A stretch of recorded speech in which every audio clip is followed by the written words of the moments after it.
Dan pendidikan terakhir beliau adalah pasca sarjana S3 di Ilmu Sosial Universitas Airlangga, UNER, bidang keilmuan sosial lingkungan. Beliau juga menjabat sebagai Ketua Ikatan Sosiologi Indonesia Provinsi Kalimantan Tengah. Boleh kita berikan tepuk tangan yang luar biasa untuk narasumber kita, yakni Bapak Dr. Siddiq R. Usop, MS.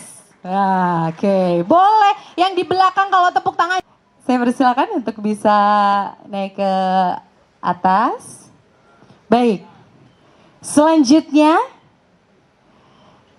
ini adalah cucu dari Bapak Cilikriwut.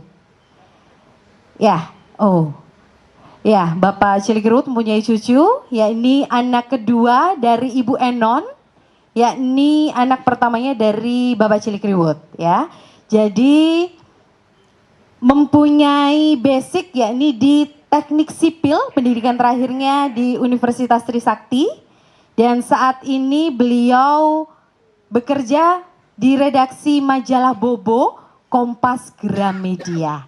Kita sambut, ini dia Silvana Aryani Hamaring Tumon. Boleh kita berikan tepuk tangannya, berkenalan langsung. Ini kita panggil Mbak Ana, cucunya dari Bapak Cilikriwut. Ini kalau mama ngeliat Mbak Ana ini mirip banget dengan Bapak Cilikriwut. Ya, mirip sekali. Oke, baik. Dan saya panggil untuk narasumber ketiga. Ini narasumber ketiga ini beliau adalah Ketua DPD KNPI Kalimantan Tengah ya. Periode tahun 2021 sampai 2024. Lulusan Universitas Diponegoro, S1 Ilmu Hukum. Dan saat ini aktif di berbagai, selain itu juga aktif di berbagai organisasi dan juga Direktur Utama dari PT Indo Nusantara Borneo. Kita berikan tepuk tangannya untuk narasumber kita yang ketiga, yakni M. Alfian Mawardi, yakni Ketua DPD KNPI Kalimantan Tengah. Baik, langsung saja. Saya akan memberikan waktu terlebih dahulu kepada kepada Bapak Dr. Siddiq R. Usop MS. Saya persilahkan untuk memberikan paparannya. Terima kasih kesempatan yang diberikan kepada kami. Kita mencoba salam kebersamaan orang Dayak.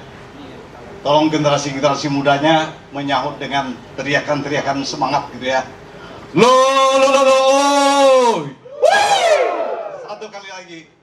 Lo. Terima kasih. Hari ini kita menjadi pejuang-pejuang dan melanjutkan perjuangan dari Bapak Cilikriwut. Mungkin saya generasi yang pada pembangunan pada saat ini juga ingin memperjuangkan cita-cita beliau agar masyarakat Kalimantan Tengah menjadi lebih maju, masyarakat Indonesia menjadi lebih maju juga. Oleh karena itu maka dalam paparan saya lebih memfokuskan pada bagaimana pemikiran Cilikriwut untuk Kalimantan. Jadi beliau bukan hanya Kalimantan Tengah, tetapi juga Kalimantan pada umumnya. Lanjut, kenapa jadi beliau bicara tentang Kalimantan? Oleh karena itu maka sebelumnya kita akan lihat dulu, tolong dilanjutkan lagi dengan peristiwa Rapat Damai Tumbang Anoe. Jadi pada Rapat Damai Tumbang Anoe 1894, di situ berkumpullah perwakilan-perwakilan dari Kalimantan, perwakilan Kalimantan Tengah, Kalimantan Barat, Kalimantan Selatan, Kalimantan Timur, termasuk Sarawak dan Brunei dalam melaksanakan Rapat Damai Tumbang Anoe dalam menyelesaikan konflik-konflik yang terjadi di antar masyarakat yang ada di Kalimantan Tengah, yaitu dengan Hakayau, Habuno, Hajipen. Setelah itu dengan Rapat Damai Tumbang Anoe itu, maka semua konflik yang terjadi di antara masyarakat yang ada di Kalimantan pada umumnya itu diselesaikan berdasarkan hukum adat yang berlaku dalam wilayah adat masing-masing. Kita paham betul bahwa di dalam bukunya Pak Cilikriwut, Kalimantan Membangun dan Kalimantan Memanggil, itu bagaimana banyak beragamnya suku yang ada di dalam masyarakat Kalimantan tadi, sehingga beragam juga adat dan tradisi dari masyarakat yang ada di wilayah Kalimantan. Oleh karena itu maka keragaman adat masing-masing wilayah itu bagian penting dari rapat damai Tumbang Anoy, dan sampai sekarang pun masing-masing daerah mempunyai hukum-hukum adat yang berlaku dalam wilayah adat. Nah, oleh karena itu rapat damai Tumbang Anoy ini adalah peristiwa mendunia, karena pada waktu itu disaksikan dari Belanda, kemudian dilaksanakan oleh Damang Batu di Betang Tumbang Anoy. Oleh karena itu maka rapat damai Tumbang Anoy 1894 merupakan tonggak peradaban masyarakat Dayak Kalimantan, bukan Kalimantan Tengah ini ya. Saya sengaja mengatakan Kalimantan Tengah karena sering menyebutnya rapat damai Tumbang Anoy itu adalah Kalimantan Tengah. Padahal rapat damai Tumbang Anoy itu adalah merupakan tonggak peradaban masyarakat Dayak Kalimantan, bukan hanya Kalimantan Tengah. Jadi peristiwa rapat damai Tumbang Anoy itu bukan Kalimantan Tengah, tapi Kalimantan pada umumnya gitu ya. Bahkan ini peristiwa yang sangat penting sekali. Kita sudah berhasil menyelesaikan pertikaian antar sesama orang Dayak. Kemudian berlakunya hukum adat dalam menyelesaikan perkara-perkara yang ada di dalam masyarakat. Berikutnya, Tumbang Anoy sebagai simbol integrasi masyarakat yang pluralis. Lanjut. Nah, refleksi dari rapat damai Tumbang Anoy itu adalah yang pertama adalah kebangkitan budaya Dayak. Yang kedua, menguatnya kelembagaan kedamangan pada waktu itu, dan Betang sebagai ruang publik dalam dinamika kehidupan masyarakat pada masa kini. Berikutnya ini adalah pemikiran Bapak Cilikriwut tentang Kalimantan yang dipetik dari buku beliau Kalimantan Membangun dan Kalimantan Memanggil. Yang pertama, beliau menyebutkan bahwa Kalimantan yang luasnya 5 kali dari Pulau Jawa. Luas sekali Kalimantan itu gitu ya. Kemudian kekayaan sumber daya alamnya yang berlimpah. Itu juga bagian penting gitu ya. Bagaimana kekayaan alam yang berlimpah itu harusnya mampu mensejahterakan masyarakatnya, apalagi masyarakat Dayak yang ada di Kalimantan Tengah ini. Kemudian memiliki daerah aliran sungai yang luas dan panjang. Ini menjadi bagian penting karena masyarakatnya adalah masyarakat das, masyarakat yang berada di daerah aliran sungai. Ada yang di hulu, ada yang di hilir. Tapi kasihan masyarakat kita yang di hulu itu adalah masyarakat yang masih terkebelakang. Banyak yang ketinggalan. Jaringan internetnya belum sampai di sana. Suku Dayak itu juga menjadi suku yang beragam juga, karena ada suku Dayak dan sub-sub etniknya. Ada ratusan, ada bahkan lebih dari ratusan sub-sub etniknya gitu ya. Kemudian kebudayaan Dayak yang beragam juga. Ini juga bagaimana kita membina masyarakat yang beragam dari masyarakat Dayak itu sendiri. Inilah pemikiran dari Bapak Cilikriwut tentang Kalimantan. Berikutnya, nah, refleksi lain dari pemikiran Bapak Cilikriwut adalah Kalimantan sebagai Pulau Harapan.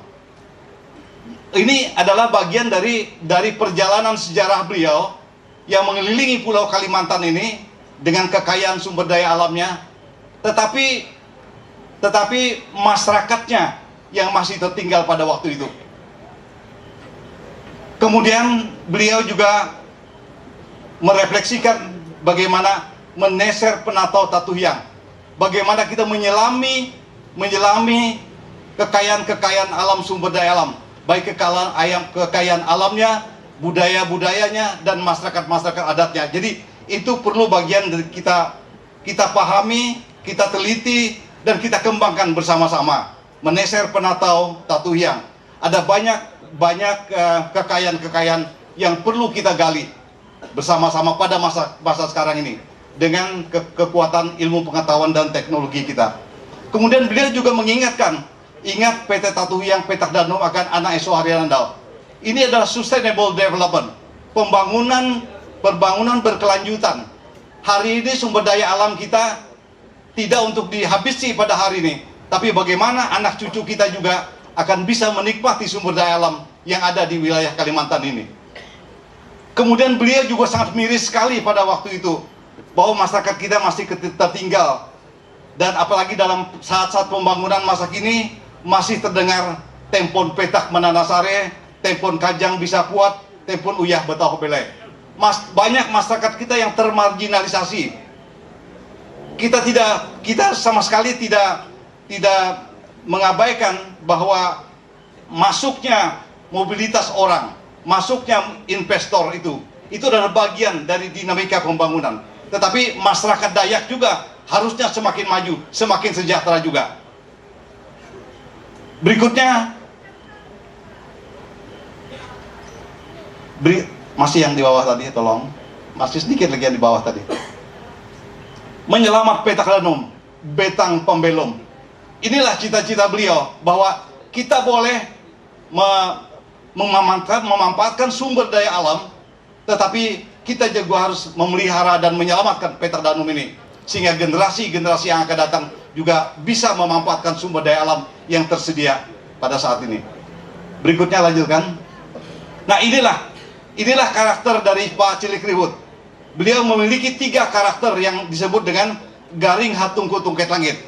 Jadi garing hatungku tungket langit itu adalah 3 tiang penyangga kehidupan masyarakat Dayak. Yang pertama itu adalah Pampang Seribu atau kaum cendekiawan. Di sini juga beliau dengan 2 buku beliau yang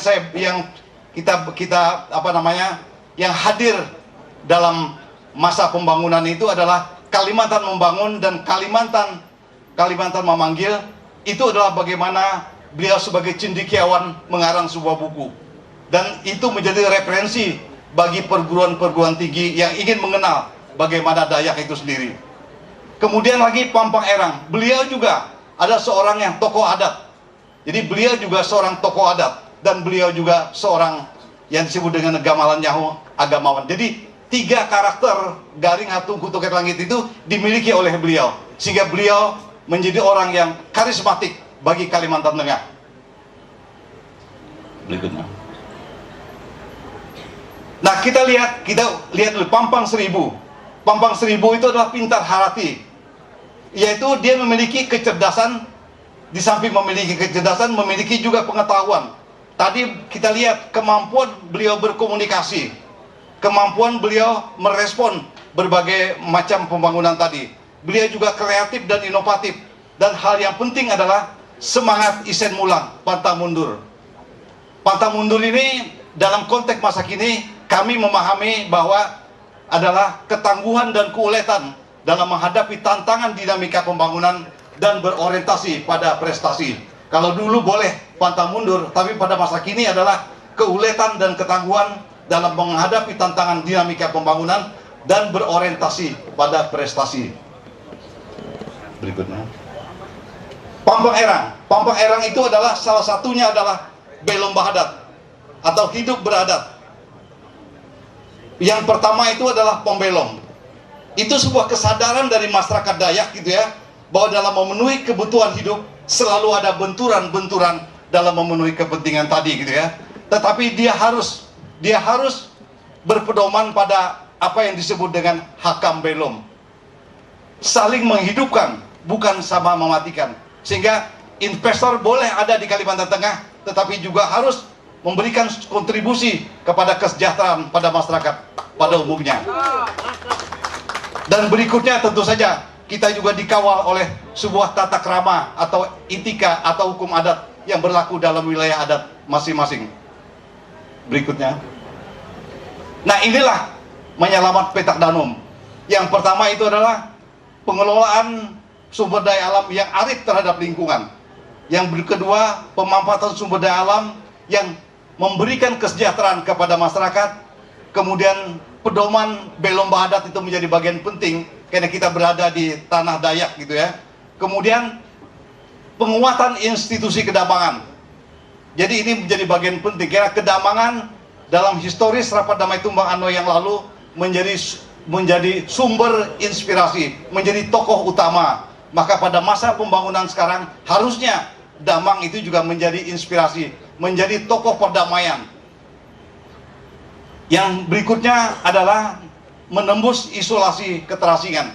Ini baik keterasingan dari fisik maupun keterasingan dari keterampilan dan keahlian gitu ya. Jadi masyarakat kita yang di bagian hulu itu adalah masyarakat yang tertinggal dari jaringan informasi dan komunikasi. Mudah-mudahan kedepannya mereka juga ikut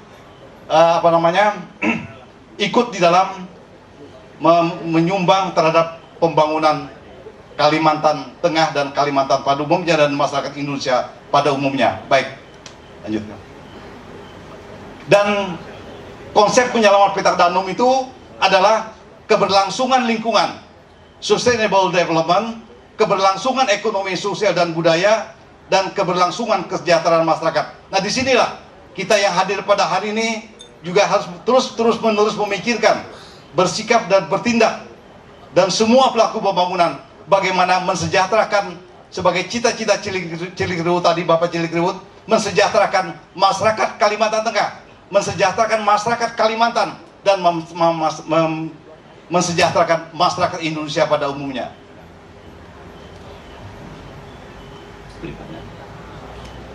Berikutnya.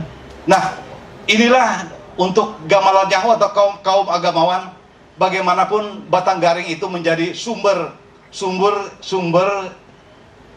nilai-nilai budaya. Karena Batanggaring itu adalah menggambarkan keseimbangan hubungan manusia dengan manusia, manusia dengan alam, dan manusia dengan Sang Pencipta. Kemudian diturunkan lagi ke dalam Belum Bahadat. Jadi tidak ada orang yang bebas nilai, semuanya ada aturan-aturannya. Berikutnya adalah konsep pali. Pali itu adalah sebuah risiko yang dilanggar. Yang apabila dilanggar, itu yang pertama akan menimbulkan apa yang disebut oleh Pak Cilikriwut tadi, ada kacicas akan pembelom harian Andau. Bahwa orang yang merusak lingkungan itu akan terkena pali, yaitu kehidupannya tidak akan baik pada masa yang akan datang. Kacicas akan pembelom harian Andau. Yang kedua, kampungnya itu akan mengalami bencana. Itu yang direfleksi dari apa yang di dalam buku beliau, Kalimantan Memanggil dan Kalimantan Membangun itu. Jadi pali itu, dan sekarang kita sudah menghadapi apa yang disebutkan, yang disampaikan dari buku Memanggil dan Membangun itu dari Bapak Cilikriwut. Nah, oleh karena itu, marilah sekarang kita menyelamat petak danum supaya lingkungan kita juga selamat, masyarakatnya juga sejahtera, dan sosial dan budayanya juga terpelihara dengan baik. Terus, nah, akhirnya kita menuju pembangunan yang bersifat humanism, yaitu pembangunan yang berpusat pada manusia, human centered development, pembangunan dari hulu, karena hulu lah yang ketinggalan pada saat ini.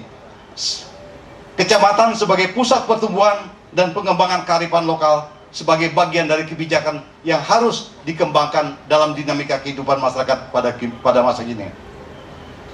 Lanjut. Baik, terima kasih. Mudah-mudahan ada manfaatnya bagi kita bersama. Terima kasih. Pemikiran yang sangat relevan hingga saat ini, yang tentu saja menjadi pedoman kita semuanya untuk kedepannya. Saya kalau boleh mengutip itu ungkapannya dari Bapak Cilikriwut, wajib bagi saya memperjuangkan keadaan daerah dan wajib pula saya mendengar rakyat, karena kami ini adalah abdi negara dan abdi rakyat. Itu yang harus dilakukan kita bersama. Mulai saat ini bersama-sama pasti semuanya semangat itu, keteladanan dari Bapak Cilikriwut akan ada dan membuat Kalimantan Tengah semakin maju. Setuju pasti ya. Baik, terima kasih Bapak, dan nanti kita akan lanjutkan dengan tanya jawab nantinya. Namun sebelumnya testimoni secara langsung gitu ya.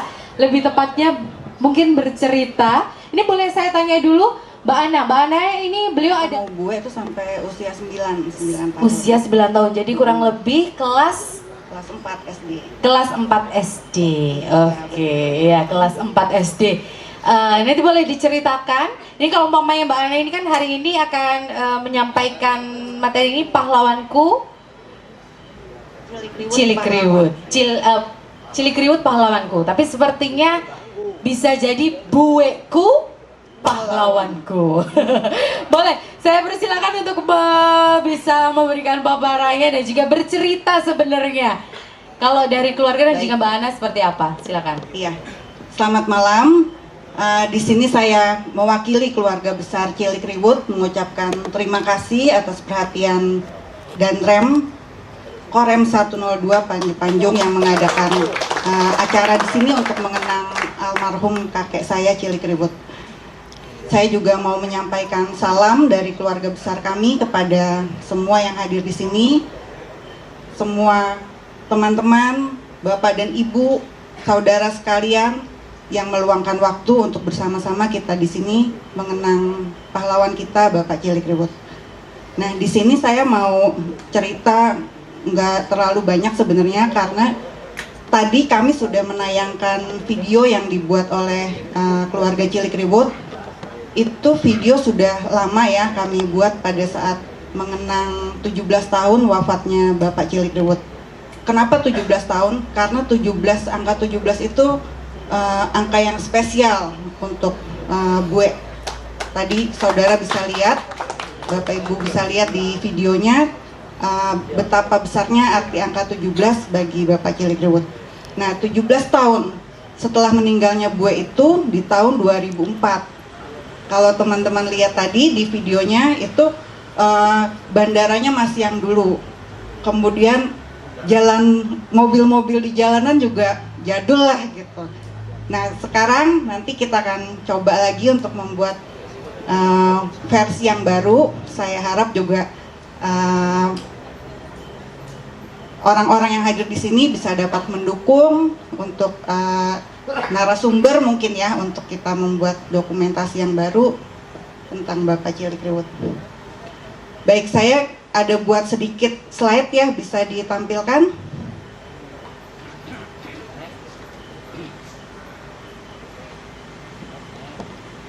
Ya, boleh dibantu untuk Boleh dibantu slide-nya untuk ditampilkan. Ya. Nah, ini bukan ini ya sebenarnya. Ya.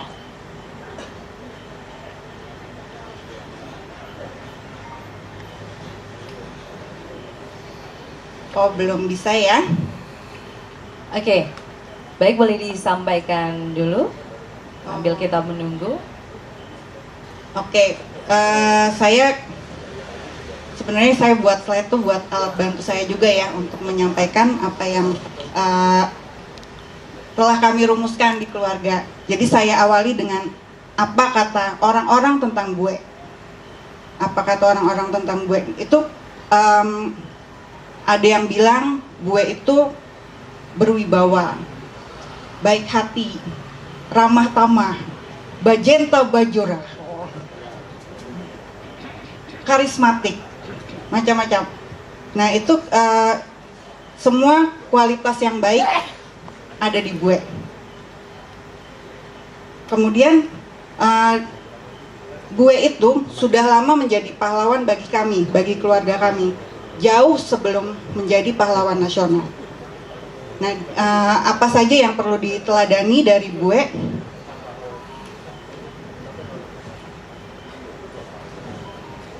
Yang pertama itu adalah people skill.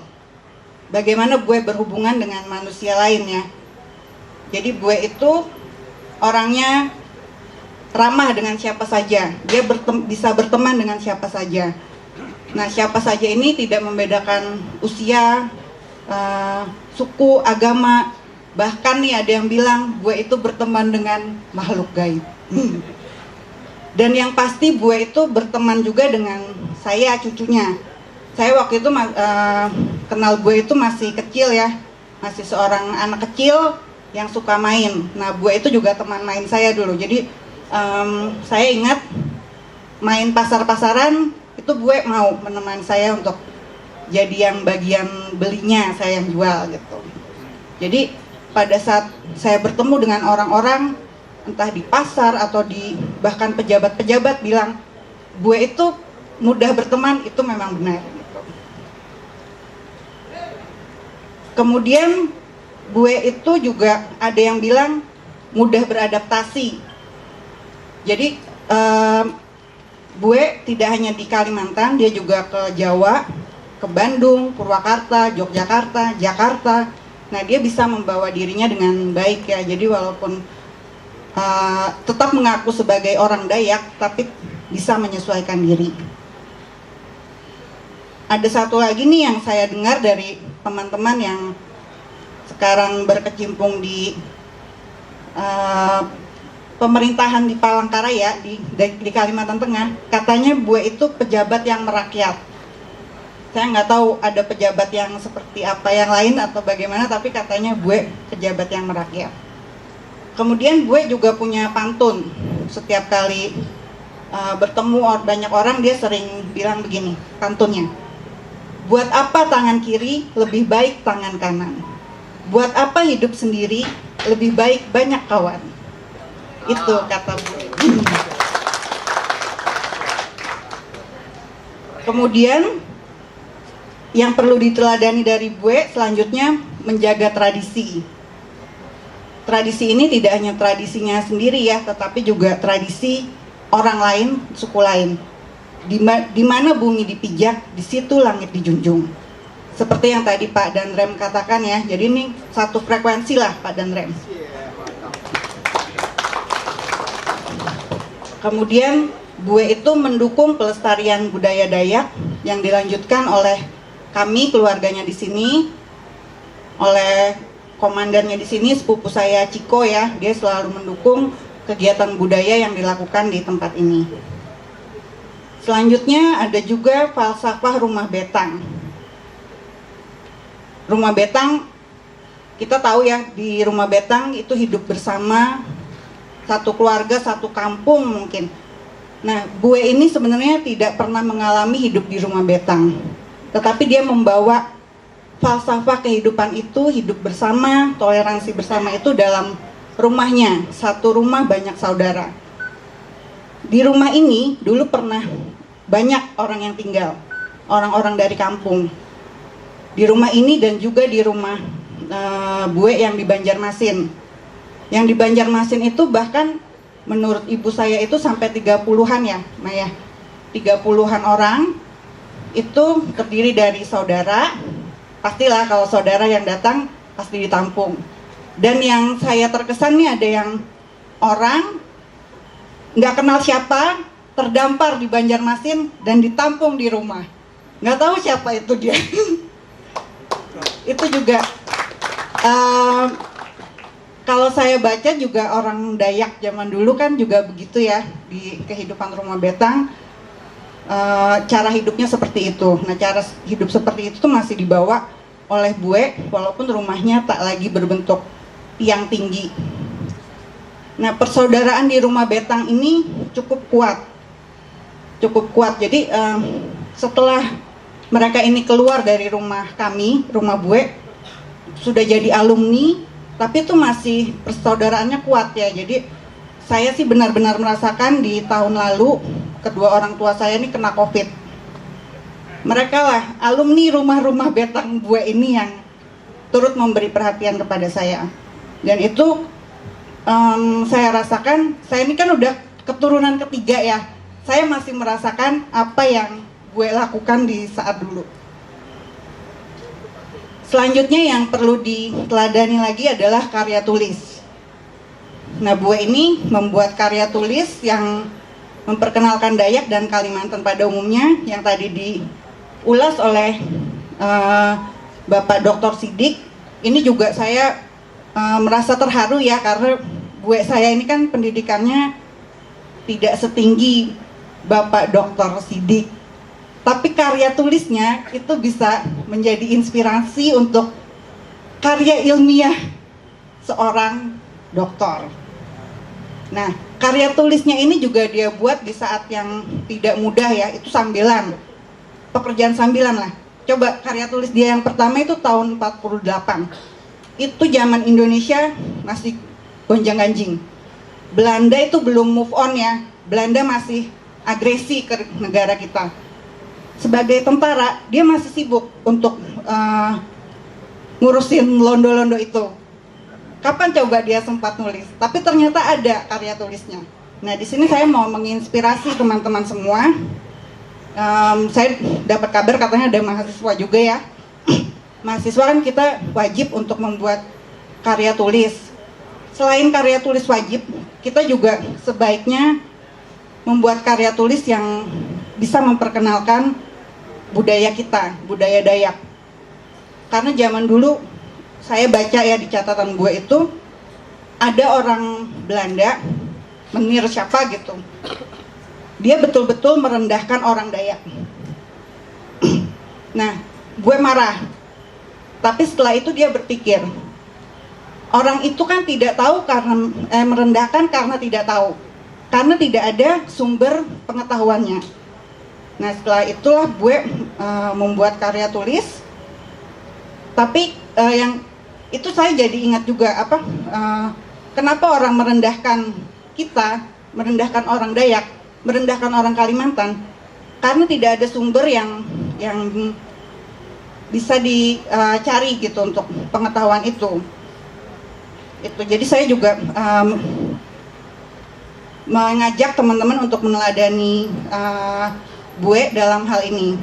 Kalau saya sih sudah lakukan ya, saya penulis. Selanjutnya, nah ini yang terakhir, ini berani. Berani itu gue berani, yang harus kita teladani, berani menyampaikan pendapat. Kalau dalam kehidupan sehari-hari di saat ini itu perlu kita menyampaikan pendapat dengan santun ya. Jadi memang kalau menyampaikan pendapat yang frontal mungkin akan membuat perpecahan dengan pihak lain. Tapi inilah yang gue lakukan dulu. Dia berani menyampaikan pendapat.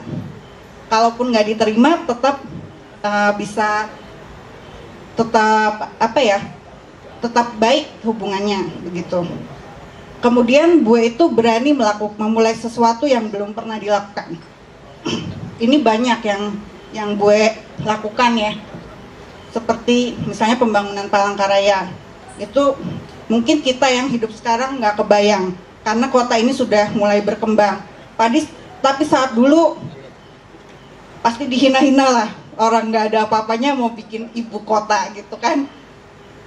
Memang tapi gue tetap, dan timnya tetap berjalan. Menurut catatan juga itu banyak juga yang patah semangat karena susahnya dulu pembangunan di sini. Tapi gue sebagai pemimpinnya tetap memberi semangat pada timnya, bawahannya. Kemudian menjelajah tempat baru, ini juga gue Ulu Lewu, Barakatingan, Barakasongan, bisa kemana-mana. Nah saat itu, kalau sekarang ini gampang lah, pakai handphone kita bisa beli tiket. Dulu kan susah gitu. Nah itu gue berani melangkah keluar. Pada saat itu benar-benar visioner apa yang dia lakukan ini. Nah yang terakhir ini saya cetak lebih besar karena saya nggak mau kasih penjelasan. Kita semua harusnya sudah tahu, Isen Mulang. Ya, pantang mundur. Terima kasih. Paparannya pahlawanku Cilikriwut, bueku, pahlawanku, bueku, idolaku, ya. Oke, ini spesial ini karena memang diundang ke sini juga mewakili dari anak-anak muda, generasi muda di Kalimantan Tengah. Kita tahu ya ini sebagai ketua DPD KNPI di Kalimantan Tengah, ini saya yakin juga menjadi teladan ini ya Bapak Cilikriwut ini. Oke, baik, bisa disampaikan? Assalamualaikum warahmatullahi wabarakatuh. Selamat malam, shalom, salam sejahtera bagi kita semua. Sebelum saya menyampaikan materi tentang keteladanan Pak Cilikriwut, kita beri apresiasi yang paling meriah untuk Pak Danrem yang sudah mengadakan acara ini. Kita dipanggil kurang lebih 2 minggu yang lalu kayaknya. Tapi memang Pak Danrem ini dari dulu di kepemudaan pun mendukung 100%. Tapi ya kita harus siap kerja keras memang karena beliau dari Kopassus, jadi satu komando. Jadi semua kita sibuk waktu itu mempersiapkan ini. Terima kasih Pak Danrem. Yang saya hormati juga perwakilan dari Pemprov Kalimantan Tengah yang sudah berhadir di sini. Tidak bisa saya sebutkan satu persatu karena beberapa Pak Kadis ada di sini juga. Yang saya hormati juga tokoh-tokoh masyarakat dan juga di ujung sana ada para veteran yang sudah memperjuangkan kemerdekaan Republik Indonesia. Tepuk tangan yang paling meriah buat mereka. Harapannya nanti kalau ada acara ini ditempatkan yang di sini lah, jangan di ujung sana kan, karena beliau para veteran yang sudah memperjuangkan kemerdekaan di sini. Saya sebenarnya agak gugup menyampaikan pandangan kami sebagai pemuda kepada Pak Cilik Riwut, karena di sini senior semua. Saking gugupnya saya lupa pasang clip on saya untuk di YouTube nanti. Izin saya pasang dulu.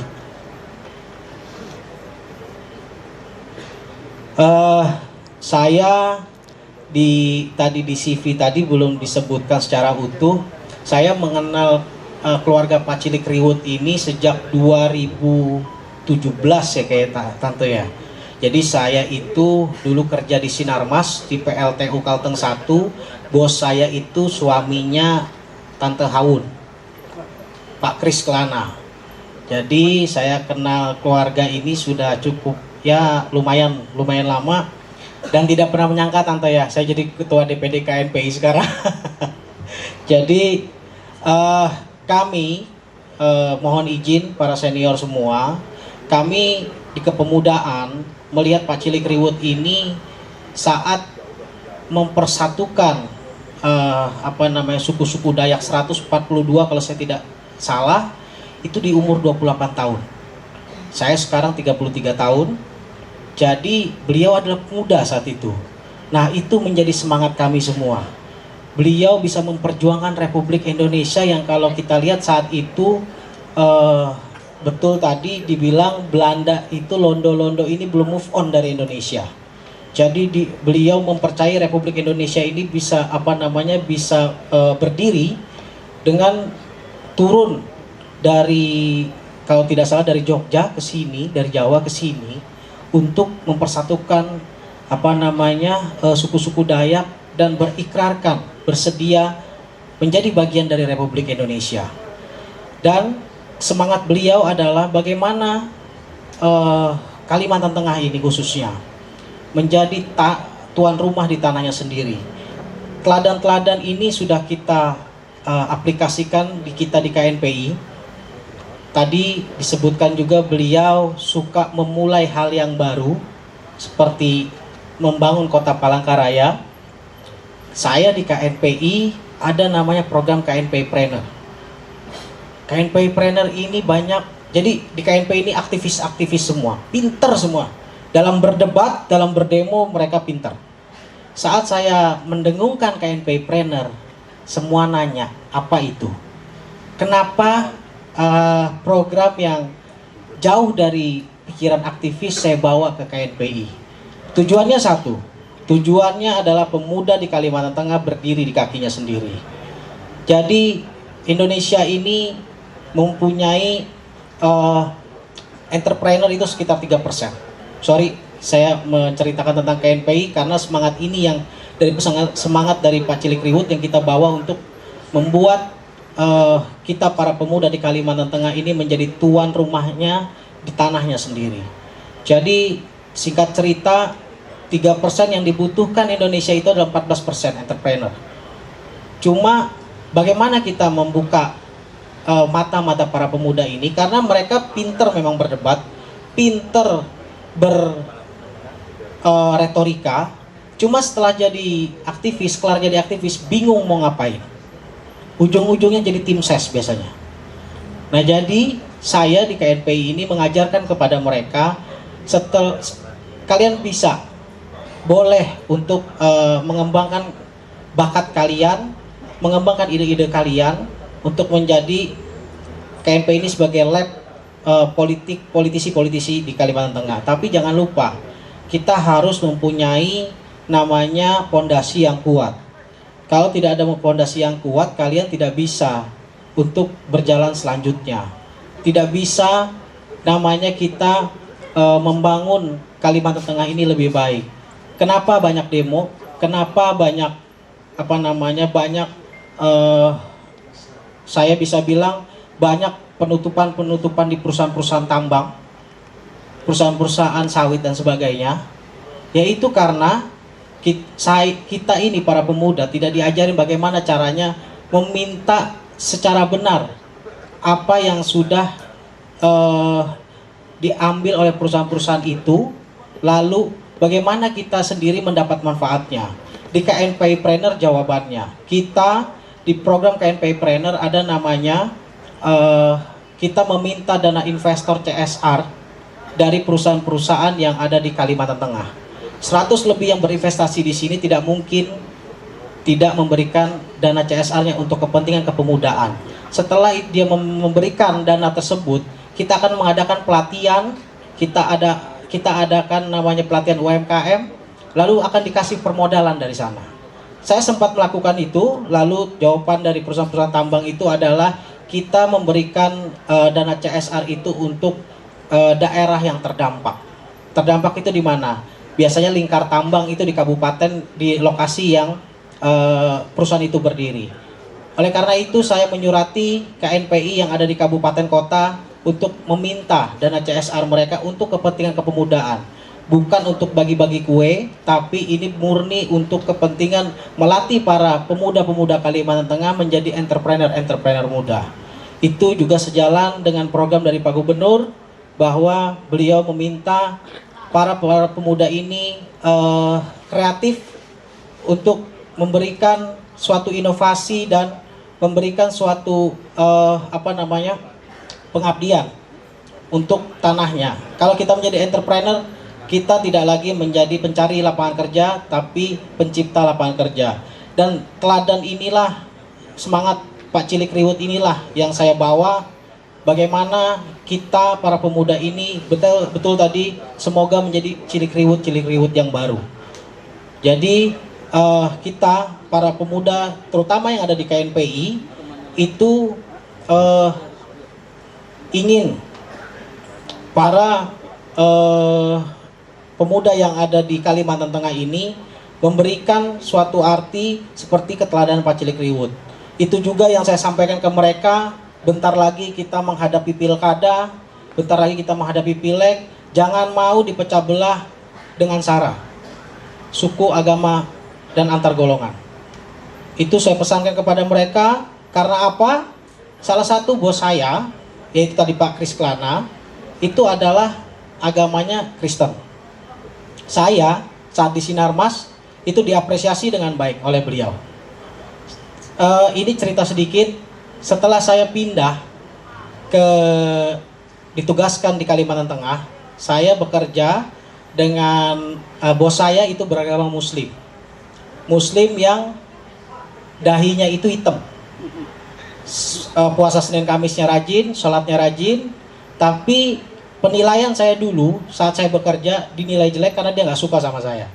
Jadi saat itu saya cerita nih sama para pemuda, saat itu saya tersadar bahwa agama itu tidak berbanding lurus dengan sifat seseorang. Oleh karena itu memilih pemimpin saya bilang jangan mau dipecah belah tentang suku, agama, dan ras antar golongan. Itu yang bisa saya berikan kepada para pemuda yang ada di Kalimantan Tengah, bahwa saya pikir kalau kita bersatu, kalau kita semua menganggap Kalimantan Tengah ini rumah kita, yang sebenarnya kita semua kalau bersatu ini bisa membangun Kalimantan Tengah lebih maju. Saya pikir, saya berharap Kalimantan Tengah ini akan menjadi salah satu provinsi yang terdepan bersaing dengan di Pulau Jawa. Jadi itu yang bisa saya sampaikan. Mohon izin Bapak Ibu sekalian, kalau saya ada salah mohon maaf. Semua yang saya sampaikan di sini memang pengalaman pribadi saya. Kalau misalnya saya yang masih muda ini ada salah, tolong ditegur. Saya Muhammad Alfian Mawardi, Ketua DPD KNPI Provinsi Kalimantan Tengah. Wallahu muwaffiq ila aqwamit thoriq, billahi fisabil haq, fastabiqul khairat. Wassalamualaikum warahmatullahi wabarakatuh. Waalaikumsalam warahmatullahi wabarakatuh. Lengkap? Ketiga pandangan sudah disampaikan narasumber yang luar biasa. Shalom, Om Swastiastu, Namo Buddhaya, salam kebajikan. Yang kami hormati para narasumber dan terkhusus Pak Danrem dan keluarga besar dari Bapak Cilik Riwut yang sama-sama kita banggakan. Mohon izin saya memperkenalkan diri. Nama saya Dr. Joko Santoso. Saya perwakilan dari Forum Kerukunan Umat Beragama Provinsi Kalimantan Tengah yang hari ini diundang dari unsur agama Buddha. Dan di sini kami hadir bersama 5 agama yang diundang oleh panitia. Saya mengucapkan terima kasih karena saya berada di Provinsi Kalimantan Tengah ini baru 18 tahun dan saya cukup bangga dan berterima kasih karena ada sosok pemimpin yang luar biasa yaitu Pak Cilik Riwut. Saya tadi mendengar beberapa hal yang disampaikan oleh narasumber bahwa Pak Cilik Riwut ini sebagai orang yang memiliki inisiator yang luar biasa dan keberanian yang luar biasa. Kenapa saya katakan itu? Karena satu-satunya orang Kalimantan yang berani mengutarakan usul dan idenya untuk pemindahan ibu kota ke Kalimantan Tengah ini. Tepuk tangan buat Pak Cilik Riwut. Tetapi sungguh sangat disayangkan bahwa kita selama diberikan waktu kurang lebih mungkin sekitar 50 tahun ya, kesempatan untuk benar-benar mewujudkan cita-cita itu sampai sekarang belum terwujud dengan baik. Tetapi kita tidak ketinggalan walaupun hanya bergeser dari kota Palangkaraya ke IKN, tetapi kita harus bergerak terutama kepada teman-teman KNPI.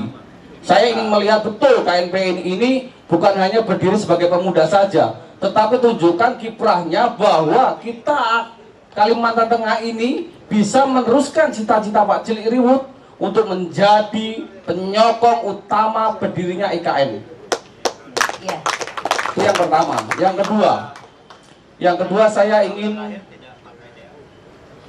memohon kepada para pemimpin yang ada di sini, tolong dukung para pemuda karena ini inisiatif Pak Danrem ini luar biasa dan mungkin nanti ada forum-forum khusus yang bisa membangkitkan kita semua para pemuda. Paling tidak kita bisa meneladani apa yang diajarkan Pak Cilik Riwut untuk kita semua, untuk pemuda kita. Yang paling terpenting adalah saya memohon kepada KNPI dan para senior yang ada di sini, SDM ini adalah hal yang terpenting untuk membangun suatu bangsa dan negara. Kalau tidak ada SDM yang mumpuni, nonsen negara atau provinsi Kalimantan Tengah ini akan maju. Jadi saya berharap betul kepada para sesepuh yang ada di Kalimantan Tengah ini, support, dukung para pemuda kita untuk membangun provinsi Kalimantan Tengah ini supaya maju dan minimal kita bisa duduk bersama. Ingat, Pak Cilik Riwut sudah memberikan kontribusi yang sangat besar.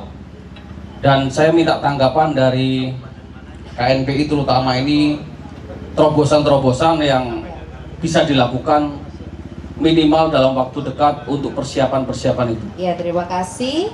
Langsung saja bisa langsung diberikan tanggapannya. Ini challenge kayaknya ya. Saya itu programnya tadi ada KNP Trainer, Pak. Itu namanya tadi meminta para investor yang di Kalimantan. Saya sudah suratin ke kabupaten-kabupaten tembusannya bupati wali kota, Pak. Jadi mereka harus minta dana CSR itu tidak usah banyak-banyak, Pak. Minimal 10 juta aja. Dia bisa mau berpartisipasi. Karena apa, Pak? Saya dulu kerja di perusahaan tambang lagi. Saya tahu Pak dana CSR itu bagaimana. Saya tahu, saya yang bikin soalnya, saya yang laporan ke ke Kementerian ISDM. Jadi saya tahu Pak, itu salah satu. Jadi saya meningkatkan bagaimana para pemuda ini bisa berdiri di kakinya sendiri. Kenapa saya bisa ngomong gitu? Karena saya sudah ngelakuin Pak. Saya dulu pekerja Pak. Mungkin Pak Agustan tahu tuh. Di sana saya sering dulu berhubungan sama Pak Agustan. Waktu saya masih di PLTU Kalteng 1 itu Pak. Jadi itu salah satu yang terobosan yang kita lakukan. Kedua Pak, kita juga KNPI ini Pak bukan cuma saya tuh mau mengadakan beberapa turnamen sepak bola. Tapi bukan turnamennya Pak yang kita ambil, tapi pemain yang bagus di sana kita akan salurkan Pak. Salurkan kemana? Ke Kalteng Putra Pak. Kebetulan Ketua Dewan Penasihat kami Pak Agustiar Sabran Pak. Jadi beberapa yang kita lakukan seperti itu. Bapak tadi bilang kita berpartisipasi ke IKN. Oh saya siap Pak sebenarnya Pak. Pemuda lain juga siap. Tapi kesempatan itu kadang tidak ada Pak. Saya jujur aja Pak. Karena kita nih Pak, kayak saya nih pengusaha, itu kalau mau main masuk ke perusahaan aja Pak, itu kalau nggak ada channel nggak bisa Pak. Saya terbuka aja. Nah itu juga yang saya sampaikan di HIPMI Pak, karena saya pengurus HIPMI juga, saya ketua OKK di HIPMI, menemani Pak Deden Agustiar Sabran. Saya sampaikan ke HIPMI pusat, kalian jangan cuma turun saat mau minta dukungan suara sama kami. Tapi saat sudah menang, apa program yang benar sama kita? Sekarang perizinan udah ke pusat semua. Apa yang bisa dilakukan? Itu Pak. Sedangkan sekarang Menteri BKPM itu Pak, mantum HIPMI Pak. Nah itu, sebenarnya pemuda Kalimantan Tengah ini cuma butuh Pak kesempatan. Saya ini Pak, bisnis saya itu penanaman pohon Pak. Saya sarjana hukum. Nggak tahu Pak. Tapi saya dikasih kesempatan, bisa saya kerjain. Nah, teman-teman ini Pak, anak-anak muda di sini dikasih kesempatan, saya kasih Pak. Saya ajarin gimana caranya. Semangat saya Pak. Ini semangat saya percaya Pak, para pemuda di Kalimantan Tengah ini bisa bersaing. Bisa. Karena apa Pak? Saya dulu sekolah dari SD sampai SMA itu di Banjarbaru Pak. Nah, saya kuliah di Semarang Pak. Saya ngelihat Pak, di Kalsel itu kebanyakan orang tuh jadi pengusaha karena dikasih kesempatan. Di Kalteng, gimana caranya? Kita harus dikasih kesempatan Pak. Terobosan-terobosan itu Pak yang saya lakukan. Saya tidak bertindak sebagai cuma KNPI Pak. Saya juga di HIPMI, tapi saya ngomong ini sebagai pemuda Kalimantan Tengah Pak. Karena beban saya berat Pak. Beban saya, OKP milih saya kemarin itu cuma pengen perubahan di KNPI. Perubahan itu apa? Ya ini saya lakukan pelan-pelan. Tidak, saya IKN itu beberapa kali sudah nanya Pak, karena ketua KNPI kita di pusat itu Riano Panjaitan Pak, masih ada keluarga sama Pak Luhut. Kita tanya Pak, apa kesempatan yang bisa kita lakukan? Nah itu sampai sekarang Pak belum ada jawaban. Nah jadi seperti itu Pak. Saya semangatnya sama kayak Bapak kalau ngomongin masalah partisipasi kita di IKN. Jadi saya juga, untung Pak Danrem selalu nyemangatin saya, manggil saya kalau saya salah, saya sering dimarahin sama dia kan. Nah karena beliau juga pengen Pak, kita pemuda Kalimantan Tengah ini menjadi, kalau jadi pengusaha yang benar kata Pak Danrem. Seperti itu. Terima kasih Pak. Yang pertama tadi berkaitan dengan generasi muda. Kita berharap bahwa investor yang ada di Kalimantan Tengah itu, karena waktu mereka itu panjang, ada sawit itu bisa 30 tahun, kemudian replanting bisa izin sampai 60 tahun. Oleh karena itu, maka kita ingin mempertanyakan apa sih kontribusi investor yang ada tadi. Nah, oleh karena itu maka itu bukan hanya kita meminta kepada perusahaan ya. Saya beda pendapat dengan Anda. Perusahaan yang ada di Kalimantan Tengah itu harus memberikan kontribusinya. Harus ada desain untuk mensejahterakan masyarakat itu seperti apa, sehingga nanti kita akan mampu mengevaluasi perusahaan-perusahaan yang ada tadi seberapa besar kontribusinya terhadap masyarakat yang ada di sekitar itu. Kemudian juga seberapa besar kontribusinya terhadap pemerintah daerah Kalimantan Tengah. Jadi kita memiliki ukuran yang jelas gitu ya. Jadi tidak hanya sekedar meminta saja gitu ya, tapi itu adalah kewajiban yang diberikan kepada masyarakatnya. Tetapi ada desain yang benar gitu ya. Desain bagaimana untuk mensejahterakan masyarakat. Tahun ini, tahun berikut evaluasi terus gitu ya. Sehingga kita betul tahu inilah yang diberikan ke perusahaan itu kepada masyarakat kita. Jadi konflik-konflik tadi yang dibicarakan tadi, mudah-mudahan itu makin lama makin berkurang, makin lama makin berkurang, bukan bertambah. Selesai di tingkat atas tapi di bawah masih banyak. Terima kasih. Sepertinya tidak ada penanya lagi, jadi luar biasa memang untuk acara kita hari ini ya. Boleh diberikan closing statement? Sekali lagi saya mengapresiasi ya acara ini, walaupun kita tahu gue sama-sama sudah diakui sebagai pahlawan nasional, tapi kami sebagai keluarga itu bersyukur kalau semua yang datang ke sini ikut juga mengapresiasi gue tentang jasanya dan juga teladannya. Kami juga bersyukur gue itu semangatnya tetap bisa hidup di Kalimantan Tengah, bumi tempat yang sangat dicintainya ya. Kalau tadi kita lihat di videonya Pak Danrem tuh, itu bener ya, gue memang ingin meninggal di Kalimantan. Tapi gue pasti ingin dia tidak hilang begitu saja. Akan ada cilik riwut yang baru. Semangatnya tetap hidup. Ya. Kalau kami dari pemuda khususnya KNPI, yang pertama kita meneladani apa yang sudah diberikan oleh Pak Cilik Riwut kepada kepada Kalimantan Tengah, dan juga ini salah satu apresiasi kami kepada keluarga yang ada di Kalimantan Tengah, keluarganya Pak Cilik Riwut juga. Dan semangat kami jelas, semangat kami adalah bagaimana Kalimantan Tengah ini bisa maju dan para pemuda bisa menjadi cilik riwut selanjutnya. Dan terakhir kami juga berharap kami sebagai para generasi muda yang ada di Kalimantan Tengah bisa memberikan sesuatu kepada daerah kami, karena jangan ada pepatah yang bilang jangan tanyakan apa yang diberikan negara untukmu, tapi tanyakan apa yang kamu berikan kepada negara.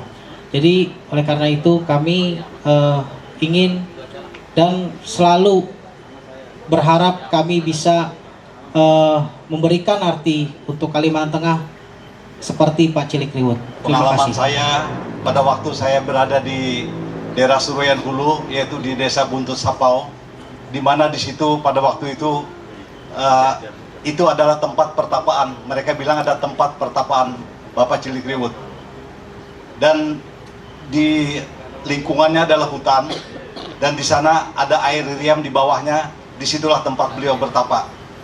Dan di sampingnya itu tetap ada simparoko, itu selalu ada, walaupun orangnya tidak ada, tapi simparoko itu tetap ada.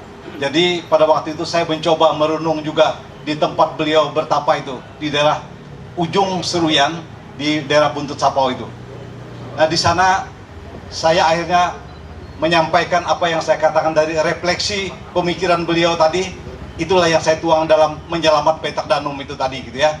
Jadi dengan saya merenung di tempat beliau bertapa itu, memunculkan pemikiran ini mengenai Menyelamat Petak Danum tadi, yaitu keberlangsungan lingkungan alam semesta ini, kemudian keberlangsungan kesejahteraan masyarakat, budaya sosialnya masyarakat juga, dan akhirnya juga kesejahteraan kita semua juga akan dicapai dengan memanfaatkan sumber daya alam yang tersedia, tetapi tetap memelihara keberlangsungan lingkungan yang ada untuk generasi yang akan datang. Itulah harapan Pak Cilik Riwut, dan itu yang sedang kami pikirkan dan kembangkan dan sampaikan kepada generasi-generasi muda. Terima kasih.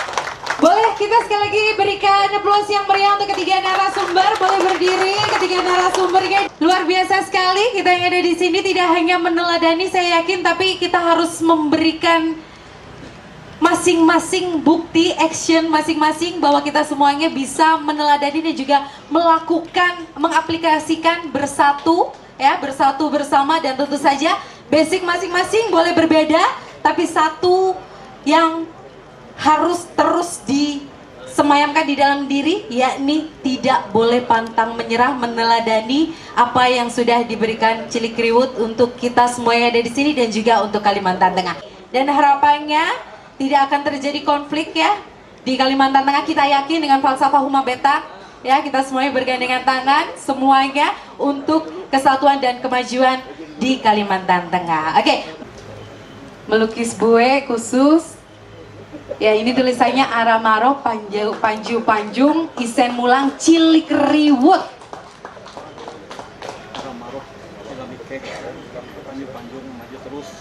Jangan takut, maju terus, pantang mundur. Boleh kita berikan tepuk tangannya.